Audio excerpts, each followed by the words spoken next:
Voici l'épisode 6 avec Geneviève Chartrand. Bienvenue au podcast Au-delà du yoga. Je me présente Mireille Bourque, je suis professeure de yoga. Je suis aussi la créatrice de Biwana.com, une plateforme virtuelle de yoga et de méditation. Mon équipe et moi, nous avons pensé créer aussi un podcast où nous allons recevoir de semaine en semaine des entrepreneurs, des créateurs, des artistes qui vont nous partager leurs outils de bien-être avec lesquels on va discuter de différents modes de vie, on va parler de nutrition et de tout ce qui nous fait du bien. Donc, en d'autres mots, ce podcast est un podcast pour se faire du bien.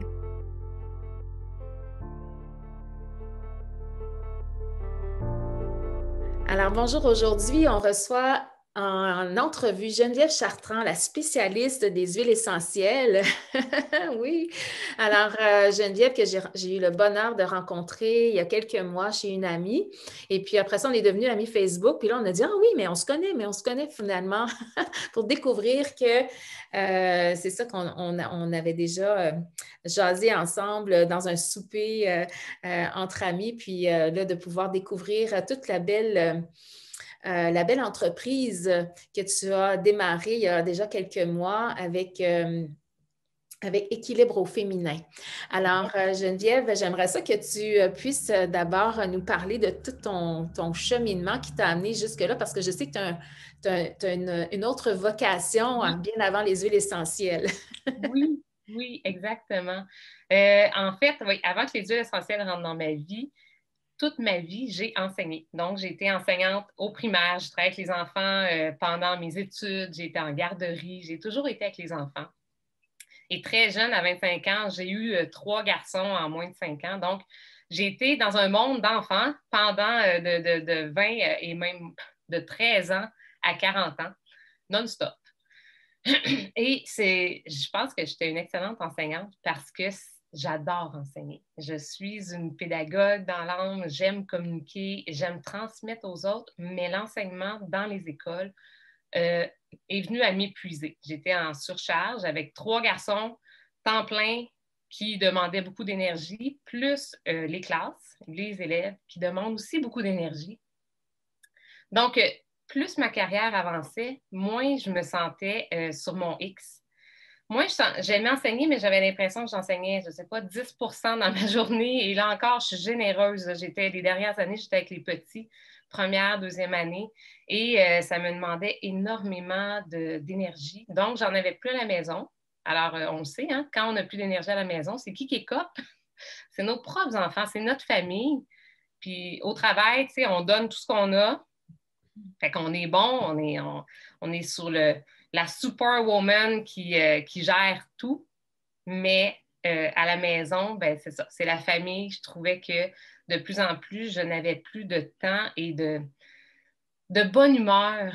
Le soir, fatiguée, impatiente, je n'avais pas envie de m'investir. Fait que j'ai une grande réflexion qui s'est faite dans les dernières années sur mais il faudrait vraiment, je trouve, quelque chose d'autre. Pourquoi? Parce qu'il me reste encore 20 ans avant ma retraite. Puis je ne peux pas croire que je vais encore passer comme les 20 prochaines années de ma vie à être fatiguée à 4h30 puis à ne pas avoir de jus pour moi-même, puis prendre soin de moi aussi à travers tout ça.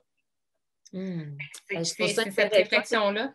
Oui. Excuse-moi, je trouve ça intéressant qu'est-ce que tu dis parce que ça m'amène à réfléchir sur le fait que, effectivement, je pense que pour plusieurs personnes, on a tendance, parce que bon, c'est notre travail, c'est le gagne-pain, ben, on y donne toute la qualité. Oui. Puis finalement, ben, c'est ça, on arrive chez nous, puis on n'a plus de qualité à offrir, ni pour soi, ni pour ceux qu'on aime profondément. De plus, oui. Donc, notre fondation, en quelque sorte. Oui. Fait que ça, je trouve ça intéressant. J'avais juste envie d'émettre cette conscientisation-là pour moi, en tout cas, de me dire, parce que je pense que c'est le cas de beaucoup de gens en ce moment. Oui, puis c'est aussi le fait que quand j'étais jeune, bon, j'étais bonne avec les enfants, j'étais bonne pour enseigner. Donc, on dirait que je ne me suis pas posé tant de questions. J'avais travaillé en camp de jour, en garderie. J'aimais ça, les enfants. Je voulais une famille. Parfait, je vais devenir prof. Ça va être bon. Mais je ne me suis pas réellement questionnée sur mes valeurs à ce moment-là, à 18 ans, pour choisir ce que je voulais faire dans la vie. Ma valeur était, je veux une famille, je veux des enfants. Parfait. Mais je n'avais pas compris qu'une de mes plus grandes valeurs, c'est la liberté. Puis à ce moment-là, je me disais, ah, si je suis prof, je vais avoir plein de liberté. Mon été de congé, des vacances, finir à 3h30. Puis je voyais que ça pour m'aligner sur ma valeur de liberté. Mais au fil du temps, j'ai compris que moi, la liberté, c'est beaucoup plus grand que ça. Parce qu'avoir une semaine de vacances à Noël ou deux, puis l'été de congé, pour récupérer de l'année qui m'a complètement épuisée, puis finalement, commencer à en profiter les 2 dernières semaines et repartir et là, avoir un décompte sur le tableau des profs qui dit il reste 30 jours avant la journée pédagogique, puis il reste, je ne sais pas, 60 jours avant le congé. Puis là, on marche comme en survie. Puis pour vrai, en ce moment, encore plus, je suis partie, parce que je considère que je suis vraiment partie la bonne année parce que j'ai quitté l'enseignement il y a 2 ans, juste avant que le COVID arrive et que tout ça se passe. Et je vois mes amis profs et je suis remplie de compassion pour elles et de courage parce que c'est des conditions de travail encore plus difficiles et elles étaient déjà à un niveau de difficulté, à mon avis, beaucoup trop grand pour pouvoir s'épanouir. En tout cas, moi, j'y arrivais pas, mais je vois quand même qu'il y en a beaucoup qui n'y arrivent pas. Il y en a qui arrivent, mais c'est difficile. Donc, je cherchais des solutions, mais je n'avais aucune idée quoi faire parce que j'avais comme pensée une seule chose pour réussir dans la vie et pour être capable de faire quelque chose qui va me ramener de l'argent, que je vais quand même être bien, de sécurité, je dois étudier parce que j'ai fait 4 ans d'université puis que je me dis que c'est la seule voie possible. Je n'ai pas d'entrepreneur, moi, dans ma vie, dans ma famille de proches. Donc, je n'avais pas compris que ça se peut de prendre une autre voie et de finalement s'en aller vers ses rêves par un chemin différent que les études et tout ce qui est traditionnel et devenir employé de quelqu'un. Et je ne savais pas que j'avais la fibre entrepreneur en moi. Je l'ai découvert sur le tard. Tu sais, je l'ai découvert à 40 ans. Mais ça a été des déclencheurs. Donc, si je vous raconte un peu comment, dans le fond, les yeux sont arrivés dans ma vie, j'ai une de mes amies. Je fais de la danse aussi, j'enseigne la danse, qui est la kizomba, qui est une danse de couple que j'adore. Donc, ça aussi, je l'ai découvert tard. À 35 ans, à 33 ans, j'ai commencé à danser. Et finalement, je me suis formée par moi-même et j'ai été partout en France, Portugal pour l'apprendre, pour pouvoir l'enseigner. Parce que je suis une enseignante dans l'âme. Donc, quand j'arrive et une passionnée. Donc, quand j'arrive dans quelque chose, j'ai envie de me former, dans le fond, mais il n'y a pas que les études universitaires qui forment. Et c'est ça que j'ai compris, en fait. Après, j'ai fait des liens avec la danse. Je me suis dit, oui, mais j'ai tout été chercher par moi-même ce que j'avais besoin pour pouvoir l'enseigner. Et les yeux sont arrivés dans ma vie dans un moment où j'étais épuisée à la fin de l'année, il y a 2 ans et demi, et que je ne voyais pas trop le bout. Qu'est-ce que je pourrais faire sans retourner sur les bancs d'école parce que ça ne me convient pas. J'ai quand même beaucoup d'énergie. Rester assise à écouter un prof pendant 4 heures de temps, je suis la première qui se lève en arrière, qui marche de long en large. Donc, je n'avais pas envie de ce chemin-là. C'était pas ça que je voulais. Mais on n'en entend pas beaucoup parler des autres options. En tout cas, c'est pas populaire, sauf quand peut-être on change les gens autour dans notre environnement et qu'on commence à s'intéresser aux gens qui ont pris d'autres chemins. Oui, C'est ce que j'ai oui, commencé à faire. oui, effectivement, je trouve que c'est un bon point que tu apportes parce que moi aussi, c'est sur le tard, moi aussi, que j'ai commencé à devenir entrepreneur, mais je ne pensais pas, moi non plus, que j'avais cette fibre-là. Puis c'est vraiment dans ma quarantaine que ça s'est fait. Puis, effectivement, parce que ce n'est pas des chemins traditionnels, on n'entend pas vraiment parler. Mais en même temps, je sens que de plus en plus, surtout avec la situation actuelle, c'est comme si on est de plus en plus invité à aller vers ces chemins non traditionnels qui peuvent être épeurants parce que justement, ce n'est pas la majorité des gens. Puis, on n'a pas non plus beaucoup de repères, mais en même temps, tellement gratifiant et grande liberté. En fait, c'est pas comparable. C'est tellement pas comparable. Pour moi, là, mon Dieu, c'est le monde du bonheur et l'autre, c'était pour moi un monde où je me sentais complètement emprisonnée. Alors là, j'ai changé mon univers. Au début, je l'ai fait sans savoir que c'est ça que je suis en train de faire. Je suis quand même quelqu'un qui ose dans la vie, dans le sens que j'ai pas trop peur d'élargir ma zone de confort. Je suis capable de pousser puis de dire, ben j'y vais, tu sais, au pire, bah, je vais tomber, je vais me relever. Donc, j'ai cette facilité-là d'adaptation aussi. Donc, je me revire vite. Parce que quand tu es prof aussi, tu développes ça, hein, puis que tu as tout le temps à gérer des choses. Il faut que tu sois rapide sur OK, qu'est-ce que je fais, plan B, plan C.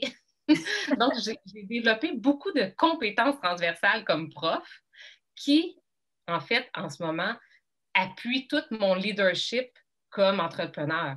C'est ça, là. Ça vient aussi de toute mon expérience puis mon bagage de vie. Donc, je ne connaissais rien aux huiles essentielles il y a 2 ans et demi. Je connaissais la lavande et l'eucalyptus et la lavande. Je ne trouvais même pas que ça sentait bon. C'était une odeur qui... j'étais comme, oh non, moi ça, là, ça sent la matante. C'est pas quelque chose que j'aimais. Et je savais que c'était des plantes, mais je ne savais pas d'autre chose. Par contre, j'avais un grand intérêt depuis que mes enfants étaient tout petits à trouver des solutions naturelles. Tu sais, j'allais chercher de l'équinacée, j'étais souvent au magasin naturel et là, je demandais trouvez-moi des choses pour booster mon système immunitaire parce que j'étais aussi malade pas mal à longueur d'année. Mon système immunitaire était très faible. Hein. J'étais fatiguée, je manquais d'énergie. Mais j'étais un peu égarée dans tout ça parce que je ne savais pas, tu sais, tout le monde donne un petit peu son petit conseil, mais en même temps, tu n'as pas de suivi. C'est un conseil de quelqu'un qui te dit ah, prends ça, c'est bon, mais 2, 3 semaines plus tard, tu es comme pourquoi j'avais acheté ce truc donc? Qu'est-ce que je fais avec? Fait que j'avais besoin d'un soutien, j'avais besoin d'être encadrée là-dedans puis de comprendre réellement comment les choses fonctionnaient. Mon amie m'a présenté, en fait, les huiles de doTERRA. Elle m'a dit, écoute, il faut que tu essayes ça. Je pense que ça va changer ta vie. Tu n'arrêtes pas de chercher des solutions, mais tu ne sais pas. J'ai dit, OK, go, j'y vais. C'était pour être cliente. C'était pas du tout, j'avais aucune notion que j'aurais pu bâtir quelque chose avec ça, puis vraiment faire mon entreprise. Mais comme cliente, je me suis investie dans les premières semaines. Et là, en quelques semaines, quelques mois, là, 2, 3 mois, ma vie a fait quasiment un 360. Ben, 360, c'est plus qu'un tour, ça, hein? Donc, j'ai découvert les huiles. J'ai commencé à les utiliser pour moi, pour mes enfants, pour les aider à dormir. Et là, ils ont arrêté de prendre la mélatonine, qu'ils prenaient, mais en trop grosse dose, puis ça ne marchait pas. Fait que là, ils ont diffusé des huiles. Puis là, ils ont commencé Sérénité, entre autres. C'est un petit mélange pour dormir qui calme. Et là, en quelques semaines, ils se sont mis à dormir beaucoup plus tôt puis d'avoir un bon sommeil. Même chose pour moi. J'avais plein de problèmes de digestion depuis des années, puis je me disais, bah, c'est normal, moi, c'est une faiblesse que j'ai. Mon système digestif, il est fragile. Tu sais, c'est comme ça, je vis avec. Souvent, on vit avec plein de petits bobos, des inconforts, du stress, de la mauvaise gestion de peu importe quoi, de l'inflammation dans son corps et on s'habitue, le corps a quand même une belle capacité d'adaptation à s'habituer à l'inconfort, à la douleur et à un Oui. état dans lequel on n'est pas bien, mais qu'on devient comme dans notre zone de confort dans cet état-là, c'est-à-dire on est habitué de vivre avec. Oui, puis je trouve ça, oui, puis même que j'irais jusqu'à dire on vient même peut-être qu'en penser que c'est normal. Oui, ben moi, je pensais que c'était normal. Moi, personnellement, ma digestion, là, tu sais, moi, je mangeais, ça passait tout droit quasiment 1 fois sur 2. Puis, je me disais juste, ben, c'est comme ça. Tu sais, je suis comme ça depuis que je suis jeune. Là, j'ai toujours eu l'intestin plus fragile. Puis, tu sais, j'avais un peu coupé les produits laitiers. Tu sais, je faisais des petits essais, mais pas trop concluants. Fait que finalement, j'en étais venue à la conclusion que c'est comme ça que mon corps fonctionnait, mais je n'étais pas bien là-dedans parce que ça me grugeait énormément d'énergie. On sait que le système digestif, c'est le pilier dans notre corps. C'est notre deuxième cerveau, mais pas mal notre premier, là. Mm. Si ça ne va pas bien dans tout notre système digestif, c'est là que tous les états, les symptômes, problème de sécheresse, d'eczéma ou autres, tout ce qui est problème de peau, tout ce qui est problème digestif direct, là, ceux qu'on voit, ceux qu'on sent, Ouais. ce qui fait qu'on n'est pas bien, mais toute l'inflammation dans le corps aussi, ça découle de là. Quand on a des douleurs inflammatoires, ça vient toujours de là. La gestion du stress, de l'anxiété. La dépression, c'est prouvé clairement que le système digestif, il y a des lacunes, il y a des carences quand les gens sont en dépression. Il y a plein d'études qui démontrent ça. Puis, je le savais un petit peu, mais pas tant. Tu sais, j'avais jamais... J'effleurais le sujet, mais sans y aller en profondeur. Donc, je ne faisais pas d'action qui était vraiment transformante. C'est ce qui arrive. Parce qu'il faut s'engager dans un processus quand on veut changer vraiment quelque chose.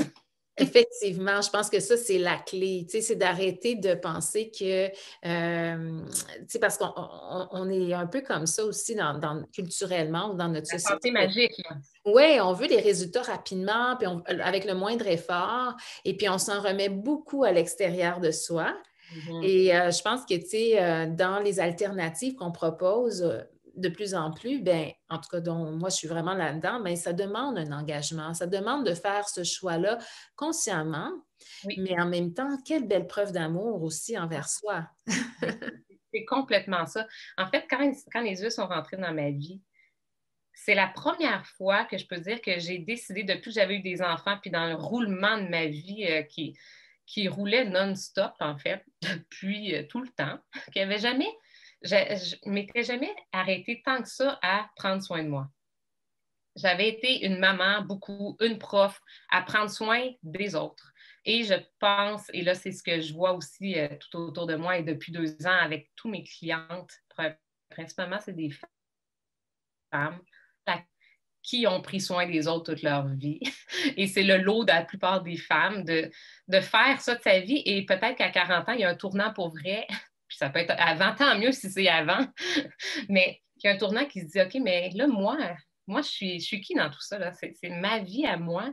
Je la vis-tu pour les autres ou je la vis aussi pour moi? Puis je me dis inspiratrice d'équilibre parce que mon groupe il s'appelle Équilibre au féminin. Euh, Parce que justement, ma vision, puis ce que j'ai développé dans les 2 dernières années, c'est apprendre à prendre soin de moi. Maintenant, je peux prendre soin des autres. Maintenant, je vais tellement bien, en fait, à comparer il y a 3 ans. Je ne suis plus la même personne. J'ai grandi sur toutes les sphères de ma vie, puis dans mon état physique. En premier, ça a été la première chose que j'ai travaillé. Donc, j'ai réglé déjà tout ce qui était digestion. J'ai réglé plein de petits trucs que j'avais inconfortables dans mon corps parce que j'en prenais pas soin. Hein? Puis, notre corps, c'est notre temple. Hein? C'est avec lequel on vit toute notre vie et qu'on veut protéger et en prendre soin pour qu'il vieillisse en beauté, en santé. Puis les huiles essentielles, en fait, quand c'est des huiles de qualité, okay, je vais peut-être un petit peu, si tu veux, parler des huiles de doTERRA, parce Oui, que c'est important. Je parle des huiles essentielles, mais pas de toutes les huiles essentielles. effectivement, parce que oui, il y a une grande différence de ce qu'on peut retrouver sur le marché. Fait que je trouve ça intéressant aussi que tu précises par rapport à ça parce que dès qu'on voit huile essentielle, il ne faut pas penser qu'automatiquement C'est bon. Ouais. C'est pas nécessairement, ils sont pas tous sécuritaires, puis ils Ouais. sont pas tous recommandés. Donc, encore là, c'est une question d'éducation.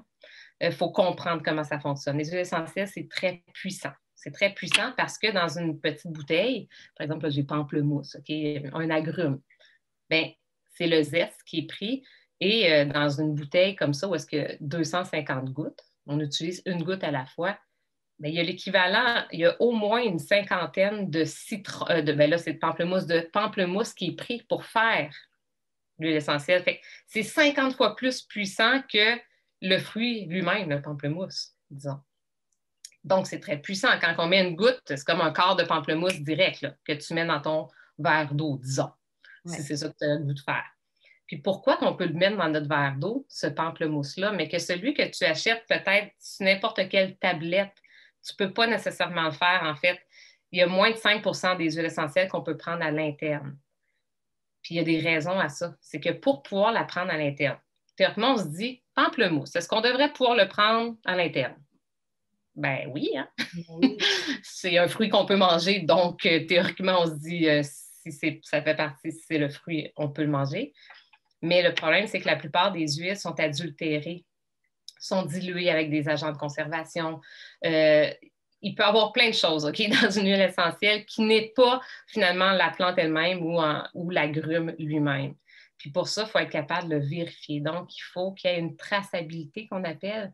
C'est-à-dire que dans les huiles doTERRA, on est sûr à 100 donc, il y a des tests qui sont effectués comme au-dessus de 50 tests sur chacun des lots des huiles pour nous valider toutes les molécules actives qui sont présentes dans l'huile. Donc, qu'est-ce qu'il y a qui va nous aider, en fait, parce que ça, mon Dieu, des vertus, ça en a des dizaines et des dizaines, mais disons le pamplemousse, OK? C'est vivifiant, le pamplemousse, ça donne de l'énergie, on peut en diffuser. On peut en mettre sur notre peau, c'est excellent pour la circulation. Mettons la cellulite. Hein, on peut en mettre dans sa petite crème, se frotter les cuisses. Comme ça active la circulation. Comme c'est bon pour le métabolisme, si on en boit, qu'est-ce qui va arriver? Ça augmente notre métabolisme. Donc, c'est dans plein de programmes de perte de poids. Il y a toujours du pamplemousse dans les trucs, les shakes, peu importe. Donc, ça nous donne de l'énergie. OK? Là, je vous résume en bref quelques vertus. Mais chacune des plantes ou des agrumes a ses vertus. Et des fois, ça s'entrecoupe. Des fois, tu sais, doTERRA au-dessus de 100 huiles essentielles. Donc, du choix, c'est pas ça qui manque. Ouais. Mais qu'est-ce qu'elles ont comme similarité? Bien, c'est qu'elles sont tous CPTG, donc sont certifiées pures de grade thérapeutique. Donc, on est sûr que chacune d'entre elles est pure, donc il n'y a rien d'autre que la plante à l'intérieur, et thérapeutique parce que les molécules à l'intérieur sont actives. C'est-à-dire qu'elles sont fortes, elles sont prises à partir de plantes qui poussent dans leur environnement naturel, partout à travers le monde, dans plus de 45 pays. Parce qu'est-ce qu'on pourrait prendre du pamplemousse ici au Québec? Non, parce que le pamplemousse ne pousse pas au Québec. On est obligé de le prendre. C'est au Brésil qu'on le prend pour ce pamplemousse-là parce qu'il pousse naturellement depuis des millénaires dans ces terres-là, qui a tous les nutriments à l'intérieur aussi. Et c'est des plantes qui combattent tout le long de leur croissance ce qui les attaque, hein, les bactéries, les parasites. Donc, qu'est-ce qu'ils ont comme système immunitaire? Un système qui est super fort. Ouais. Ce qui fait que ça soutient nos systèmes à nous, notre système nerveux, notre système immunitaire, notre système digestif. Donc, c'est pour ça que ça nous soutient. C'est que eux, leur système, c'est un peu ça l'huile essentielle, c'est comme extraire le système immunitaire de la plante. Ça rise beaucoup, mais parce que c'est très compliqué.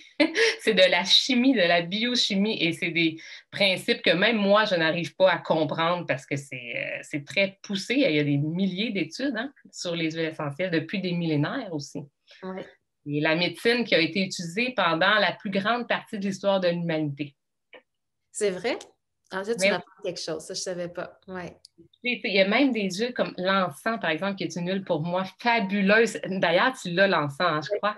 Ouais. Qu'est-ce que tu fais avec l'encens? Ben moi, je l'utilise beaucoup comme un parfum, en quelque sorte. Là, quand je fais de la méditation, quand j'enseigne le yoga, je vais souvent m'en servir à ces moments-là. Ouais. J'aime beaucoup travailler avec les huiles essentielles. Je trouve que ça vient tellement soutenir quand on veut vraiment prendre un moment d'intériorisation. Là, pour moi, ça, c'est quelque chose qui est très, qui est un bel outil parce que ça favorise aussi parce que pour moi, c'est une des choses que je fais beaucoup dans le yoga, c'est que je mets beaucoup l'accent sur la respiration. Oui. Alors, donc, avec les huiles essentielles, ben, veut pas, ça nous stimule aussi à vouloir respirer parce que ça sent bon. Ça sent bon, ça sent bon. Ça nous fait du bien directement. Hein? Ouais. Ça monte dans le système, dans le fond, tout notre système limbique a le lieu des émotions à notre cerveau. En quelques secondes, quand on respire une huile, on a l'effet soit apaisant ou soit plus vivifiant, ça dépend de ce qu'on recherche. Ou sur le stress aussi, hein, ça travaille beaucoup sur le stress. Ouais. Puis des fois, il suffit de la respirer quelques secondes. Hein? Oui. Ah oui. Moi, dans mon portefeuille, j'ai de l'argent, j'ai mes cartes, puis j'ai des bouteilles d'huile essentielle. J'en ai toujours au moins 3 ou 4 dans mon portefeuille. Puis selon mes besoins du moment, j'ai de la menthe poivrée, j'ai de la lavande, j'ai un agrume. Alors, tu sais, je vais jouer avec ça. Fait qu'admettons, si je me blesse, ben, on peut antiseptique. Oui. Donc, je trouve qu'un coup de soleil, une brûlure, enfin, tu sais, moi, j'ai ma pharmacie essentielle avec moi en tout temps. Mais j'aime ça ce que tu dis parce que moi, ça a été dans mes premières découvertes. Moi, en fait, j'en revenais pas. Je ne savais pas, donc j'en revenais pas. La première fois, j'ai essayé, par exemple, la menthe poivrée. J'avais un gros mal de tête. Mon ami me dit, mets-toi une goutte de menthe poivrée dans le front. J'étais comme, voyons donc. Je dis, tu veux, je me mets du peppermint. Tu sais, dans ma tête, c'était de la gomme. Et là, j'en ai mis une goutte dans mon front. Là, mes yeux se sont un peu remplis d'eau parce que c'est fort. Comme la puissance, je m'en doutais pas. Ça m'a complètement... j'étais surprise. Et le mal de tête que j'avais pris deux Advil 2 heures avant, ça ne passait pas. Tu sais, un mal de tête que tu te dis, il faut juste que je dorme. Il n'y a rien d'autre à faire. Mais 5 minutes après, mon mal de tête était parti. Mais complètement. Ouais. Et là, j'étais sans mots, en fait. Puis c'est là que j'ai découvert que les huiles, ça devient vraiment des outils pour faire des soins autonomes.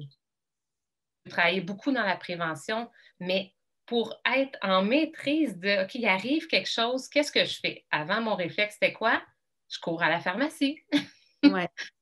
Je ne sais pas quoi faire d'autre. Tu sais, je vais mettre du polysporin s'il y a une petite brûlure. Mais non, tu mets une goutte de lavande sur une piqûre ou une brûlure, instantanément, ça arrête de brûler.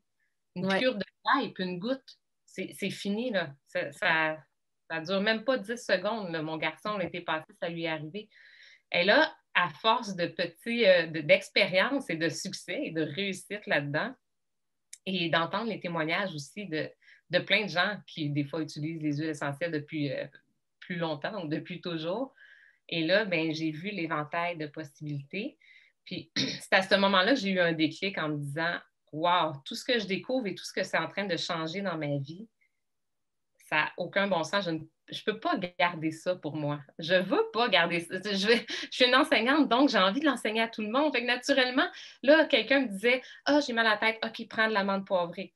OK, là, je me sens un peu gonflée. Là, je me sens que j'ai des ballonnements. Parfait, on va mettre une petite goutte de Zengès dans ton eau. Essaye ça, tu vas voir, ça va te faire du bien. Et là, mais je voulais en fait aider tout le monde autour de moi, mes proches en premier, en leur faisant découvrir. Et je voyais qu'il y avait de l'ouverture aussi. On est quand même dans une ère où je pense que les gens ont envie de trouver des solutions de plus en plus naturelles et de ne pas nécessairement se jeter sur les médicaments sans passer par un chemin peut-être un peu plus alternatif, mais en fait qui est un retour à la source, là. En fait, c'est les médicaments qui sont alternatifs. Les plantes sont là depuis pas mal plus longtemps. Oui, puis effectivement, puis tu sais, moi, c'est sûr que pour ceux qui me connaissent très bien, je suis vraiment très pro naturel le plus possible, de se rapprocher de la nature parce qu'effectivement, c'est notre première médecine. Connexion, oui. Et plus on se rapproche de la plante dans la moins transformée possible, mais plus le corps reconnaît et plus il peut véritablement faire la gestion pour aller chercher vraiment tous les bienfaits. Alors que quand on va vers les médicaments qui ont été fabriqués, transformés, ben, tu sais, là, je ne veux pas dire qu'il ne faut pas du tout aller vers la pharmaceutique. Ça, je pense que c'est des choix personnels, puis je veux dire, c'est du cas par cas. Mais c'est juste que quand on peut trouver des alternatives, ben c'est préférable dans le sens où les pilules qu'on va prendre, ben, ils vont avoir des effets secondaires. Et donc, on va venir soulager quelque chose.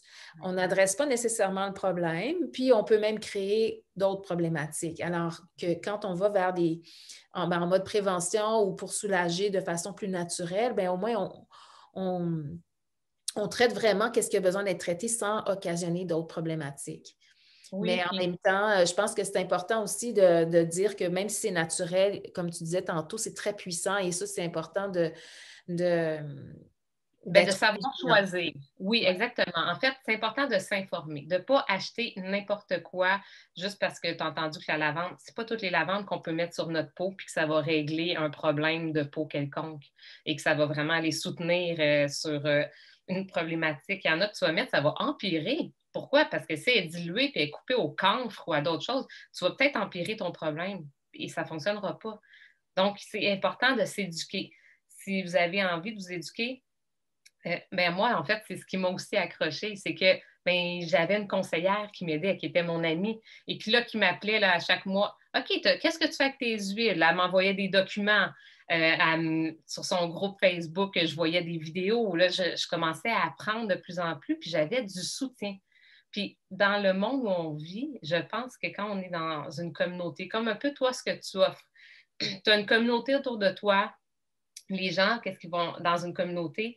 On s'encourage, on s'entraide, on sent qu'on est une famille, on recrée une deuxième famille et ça nous pousse à plus nous engager dans le processus. Donc, si on s'engage plus, on se transforme plus. Et on sait où aller chercher nos informations. Donc, on a de l'éducation à travers tout ça. Donc, c'est un tout, hein? C'est pas juste une chose. Donc, c'est pour ça que moi, ce que j'ai eu envie de créer, c'est une communauté aussi, et de femmes principalement, qui s'entraident à trouver des solutions naturelles et qui s'encouragent là-dedans aussi pour transformer ses habitudes de vie parce que c'est une histoire d'habitudes de vie, là. C'est pas juste utiliser la lavande quand tu as une piqûre de moustique. Ça, c'est une chose. Mais ça, c'est comme 1%. Il y a comme 99%, c'est changer ses habitudes de vie parce que quand on prend soin de nous, c'est un cercle qui tourne, mais à la positive. C'est-à-dire que plus qu'on prend soin de nous, plus qu'on a envie de prendre soin de nous. Donc, plus qu'on a envie que les différentes sphères de notre vie s'améliorent. Donc là, on va avoir envie que notre alimentation s'améliore un peu. Puis là, après, ça va être chacun son rythme et chacun ses priorités. Mais fait que là, on va dire, OK, je vais utiliser les huiles, je vais mettre du citron dans mon smoothies, ou je vais laver mes légumes et mes fruits avec mon citron. 2, 3 gouttes, ça va enlever le gros des pesticides. Fait que je vais trouver des petits trucs comme ça. Puis, ça va faire en sorte que tous ces petits gestes-là, parce que moi, j'appelle ça des petites bulles de bonheur à tous les jours. Là, des fois, tu en as une, des fois, tu en as deux. Puis là, à un moment donné, quand tu es rendu, tu as 20, 30 ou 50 bulles de bonheur dans ta journée, juste parce qu'une fois, tu mets une petite goutte de coriandre dans ta guacamole. Puis tu es comme, c'est tellement bon. Puis là, tu vas diffuser avant de te coucher. Puis là, tu vas mettre une goutte d'eucalyptus dans ta douche le matin. Puis là, tu vas avoir l'impression d'être dans un spa. Toutes ces petites bulles de bonheur-là font en sorte qu'après quelques semaines ou mois, tu te rends compte que la qualité de ta vie, elle a augmenté. Comme tu es passé d'un état où tu allais moins bien à un état où tu vas de mieux en mieux parce que dans le fond, tu prends soin de toi. Je trouve ça intéressant, Geneviève, qu'est-ce que tu dis, les bulles de bonheur, parce que c'est comme ça qu'on arrive à transformer les habitudes de vie. Parce que finalement, tu sais, quand on a des habitudes qui sont, mettons, moins saines, c'est comme par exemple, je vais donner un qui est quand même assez commun, manger du sucre. OK? Fait que, tu sais, il y a beaucoup de gens, tu sais, puis même moi, la première, j'étais une maniaque, une bébite de sucre. Mais ça, je l'ai transformé, cette habitude-là, parce que quand on mange du sucre, il y a comme quelque chose de très émotif aussi, hein, dans manger du sucre. On a un bonheur spontané où il y a quelque chose de bon, c'est mon petit bonheur du moment, justement. Mais quand j'arrive à aller chercher mes bonheurs autrement, mais ce besoin-là, j'en ai moins besoin dans le sucre. Et là, c'est ça qui nous amène éventuellement. Puis là, même que là, on commence à réaliser que quand je mange du sucre, tiens, ça influence certaines choses. Bon, mon système humeur après, ou autre chose. Non, tu as des effets négatifs qui viennent après. Exactement, on a des chutes, on a un hype, ça fait comme des montagnes russes. Fait qu'on commence à devenir de plus en plus conscient aussi de ça. Puis je pense qu'en tout cas, pour ma part, les changements alimentaires, ça s'est fait beaucoup naturellement, juste parce que je suis devenue consciente des impacts de ce que je mangeais, qu'est-ce que ça me faisait. Puis de me dire, bien, finalement, j'avais même plus envie de manger. Tu sais, mais aujourd'hui, le sucre, je vais cuisiner mes desserts. J'ai plus envie de manger du sucre raffiné. Tous les desserts achetés, là, j'ai même pas envie de ça. Alors que quand j'étais petite, je salivais. Écoute, c'était le bonheur total. Puis aujourd'hui, j'ai même pas envie de ça. C'est même pas un effort pour moi. Mais j'adore manger sucré. Mais un sucre que je vais plus naturel, tu sais, je vais manger mon chocolat que je vais me faire moi-même, je vais manger un fruit, mais c'est différent. Oui, puis c'est à force de petits changements, puis d'intégration de nouvelles routines, des fois dans des routines qu'on a déjà, mais qu'on intègre, c'est ce qui fait en sorte que, tu sais, comme enlever la charge synthétique de nos maisons.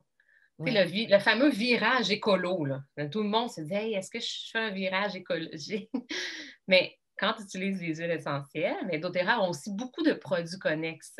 Les crèmes pour le visage, des savons, des nettoyants pour le plancher. Fait que tu peux faire un virage écologique, tu peux le faire en faisant tes propres produits. On s'entend, c'est d'une simplicité d'enfant.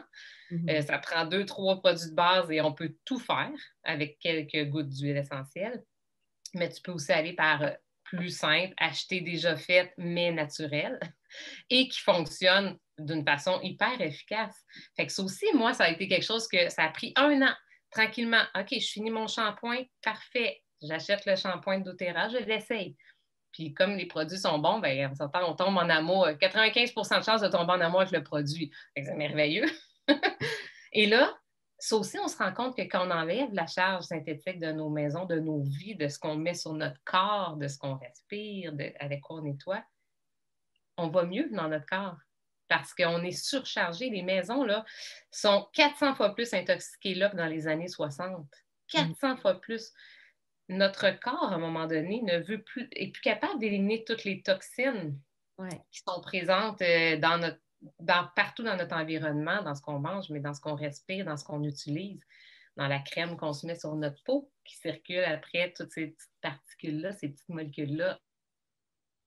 Ça aussi, c'est toute une sensibilisation qu'on peut faire progressivement. Moi, c'est ça qui m'appelait parce qu'il n'y a rien de drastique. En fait, je ne pense pas que ça fonctionne quand c'est drastique. Pour moi, ça ne fonctionne pas. Tu vas tenir 2 semaines, après, tu vas dire hey, ça, c'est bien trop. Mais quand tu y vas progressivement, un pas à la fois, puis que tu as une base pour pouvoir pallier à toutes les petits inconforts du quotidien, puis te donner des bulles de bonheur, bien, si tu t'engages juste un peu dans le processus, après quelques semaines ou mois, tu vas voir une différence. Si tu t'engages beaucoup, ça va aller encore plus vite que ça. Fait que c'est un bel élément de transformation avec un soutien de communauté. Donc, c'est pour toutes ces raisons-là que finalement, ben, j'ai décidé de quitter l'enseignement après 1 an où est-ce que j'utilisais les huiles et que j'ai commencé à avoir des clients parce que j'en parlais naturellement aux gens et que là, j'ai décidé de bâtir une équipe de belles femmes de cœur qui ont envie de contribuer, dans le fond, à aider d'autres femmes à s'épanouir puis à aller mieux dans leur vie. Donc, c'est mon histoire d'entrepreneur et finalement, maintenant, je vis que de doTERRA, que de mon équipe et de mes centaines de clients satisfaites, je dois dire. Mais que j'aime de tout mon cœur. Hein? Tu sais, je le fais avec passion. Hein? C'est ça qui arrive. C'est cliente, mais en même temps, c'est des relations qu'on crée puis c'est des connexions. C'est pas juste une cliente comme ça. Il y a quelque chose de plus loin. Dans toute la philosophie aussi de l'entreprise, on est beaucoup dans l'entraide, dans l'entraide humanitaire dans tout le monde. C'est vraiment des valeurs d'entreprise qui sont complètement alignées avec mes valeurs.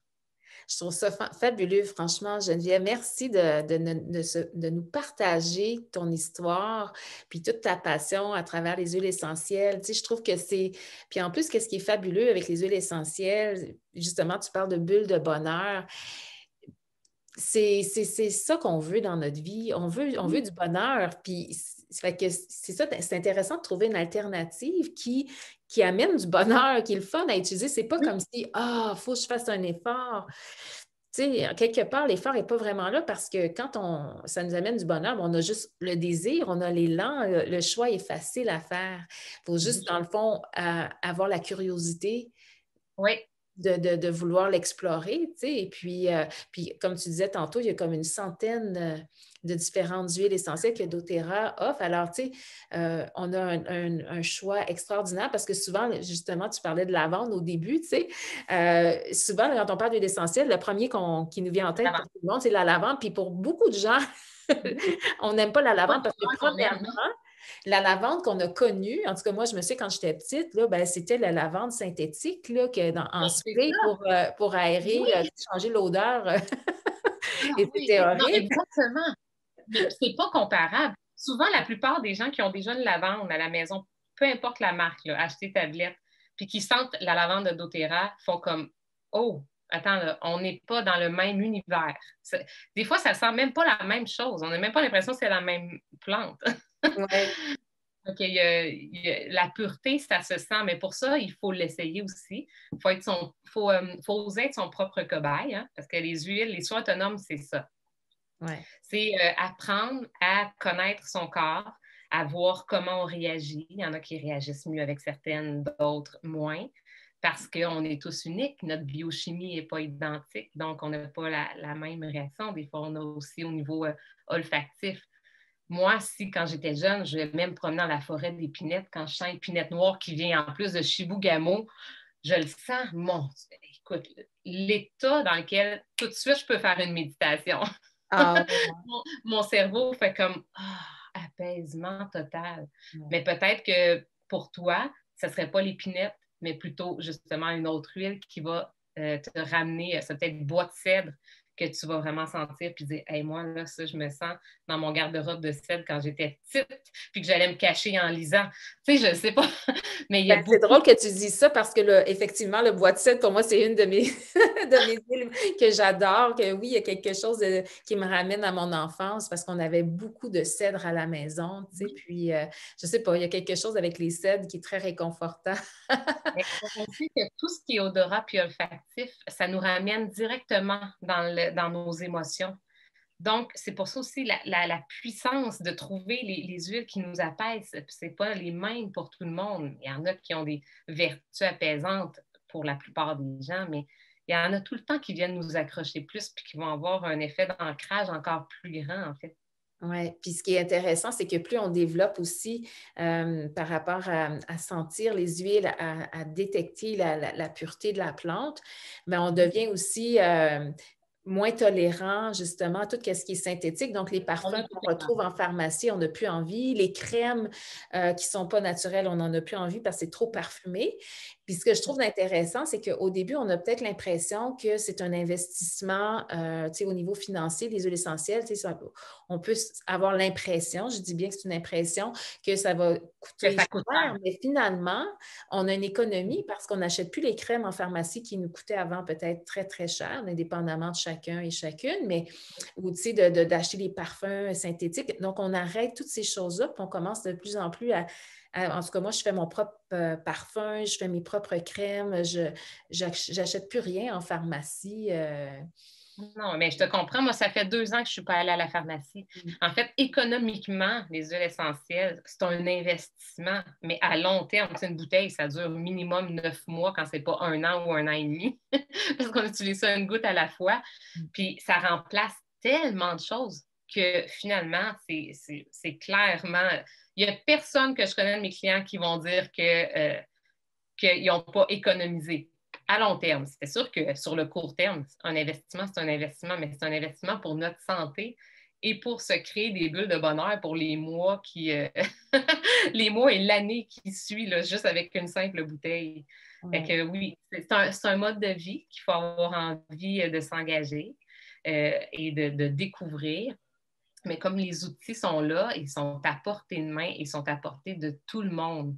N'importe qui, peu importe les connaissances que vous avez, que vous partiez de 0 ou de 100, que vous aviez déjà tout un univers d'huile essentielle, ben, on peut trouver sa place à travers tout ça. Hey, c'est super. Hey, merci Geneviève pour toutes ces informations. Je pense qu'on pourrait en parler pendant des heures de temps. On pourrait passer la journée là-dessus. Mais je fais souvent des ateliers. Tu sais, je fais des ateliers sur les huiles de base, OK, sur Zoom. Fait que si jamais les gens, après, ils ont envie comme d'entendre, parce que là, je n'ai pas parlé de toutes les huiles essentielles de base, OK? J'ai vraiment juste raconté plus mon histoire puis ce qui m'a accroché là-dedans, mais vraiment avoir les huiles de base à avoir dans sa maison. Il y en a 13 qui sont des huiles, à mon avis, qui servent à tout le monde. Puis on n'a pas besoin d'avoir des problèmes là, de santé pour les utiliser. C'est pour avoir des bulles de bonheur. Mais ça, je fais des ateliers Zoom d'une 30aine de minutes que là-dessus. Fait que si jamais il y en a qui sont intéressés, après, on mettra le lien pour pouvoir avoir l'information. Oui, avec ton groupe là, Équilibre au féminin. C'est bien ça. Exactement. Hein? Oui. Hey, merci Geneviève. Écoute, avant qu'on termine, moi, j'avais envie de te faire... on termine sur on va sortir des huiles essentielles. Je vais te faire quelques petites questions sprint juste pour le plaisir de nos auditeurs. Puis pour ton plaisir aussi. Alors, donc, étant donné que tu es une enseignante, hein, que tu portes ça, puis je me reconnais à travers toi parce que moi aussi, c'est quelque chose qui est très... Qu'est-ce que tu dirais qui serait le mot ou la qualité d'un enseignant, là, comme la première qualité qu'un enseignant doit avoir? Je dirais, la première, vulgariser, être capable de vulgariser les choses. Super. Et si j'avais à te demander, admettons, le mot le plus doux que tu as reçu d'un de tes élèves? Le mot le plus doux, ça a coupé le son. Oui, le mot le plus doux que tu as reçu d'un de tes élèves ou une de tes élèves. Mon Dieu. Hey, encore, c'est drôle que tu me dises ça. C'est parce qu'il y a une maman d'élève, ça faisait quand même 2 ans que j'ai quitté l'enseignement, qui m'a écrit cette semaine pour me dire Léo m'a encore dit cette semaine que tu as été sa meilleure prof de toute sa vie. Puis, tu sais, ça c'est celui que j'ai entendu quand même souvent, que j'ai été la meilleure prof d'un élève, même plusieurs années après. Donc, ça fait chaud au cœur. J'ai dit, oh, merci de m'envoyer ça. Tu sais, 2 ans plus tard, son petit qui lui dit ça, là. C'est comme, oh, oui, c'est très touchant. C'est là qu'on voit l'impact qu'on peut apporter en tant qu'enseignant. On ne peut pas imaginer comment on peut venir déposer des belles semences dans le cœur des jeunes et des moins jeunes. Oui, oui, exactement. Super. Et puis pour terminer, est-ce que tu as, là vraiment je sors de quelque chose de complètement différent, est-ce que tu as un objet symbolique que tu tiens, admettons, quand tu médites ou pour ton entreprise? Y a-t-il quelque chose, un objet quelconque qui est symbolique pour toi? Mais en fait, je dirais que je n'ai pas un objet symbolique, mais j'ai un geste symbolique qui m'amène. Mon geste, en fait, je peux le montrer, mais là, pour ceux qui ne le voient pas, parce que pour le podcast, en fait, je mets mes mains ensemble comme ça. Donc, j'insère mes doigts un dans l'autre. Puis, c'est comme si je me serre la main à moi-même. Je symbolise ça, c'est comme l'entraide, l'amour, l'amitié, le partage. Donc, quand j'ai besoin de me centrer puis être dans mon intention d'aider les gens, ben, je me serre moi-même la main. Et ça, c'est mon geste symbolique. Ah, super! Wow! Hey, ça m'inspire beaucoup. J'ai même envie de le faire en ce moment. Oui, donc, faites-le en même temps. Mais imaginez que ce n'est pas votre main nécessairement. Tu sais, ça peut être la main de n'importe qui à travers le monde qu'on vient donner de l'amour, qu'on vient aider puis Ouais. supporter. Il y a quelque chose là-dedans, donc c'est mon geste symbolique. Ah, merci, merci, merci tellement, Geneviève. Écoute, ça a été super passionnant, un grand plaisir de te recevoir. Puis écoute, on va certainement se retrouver dans une prochaine épisode parce que je pense qu'il y a tellement de choses à partager. Mais merci pour ta grande générosité. Ça a été un grand plaisir. Ça me fait plaisir. Puis venez me voir à Équilibre au féminin. Je vais vous ajouter dans le groupe et vous allez pouvoir découvrir plein de choses sur les huiles essentielles puis vous éduquer. Merci beaucoup à toi, Mireille, de m'avoir invitée. Ça me fait vraiment plaisir. Merci à nos auditeurs et auditrices et au plaisir de vous retrouver très bientôt.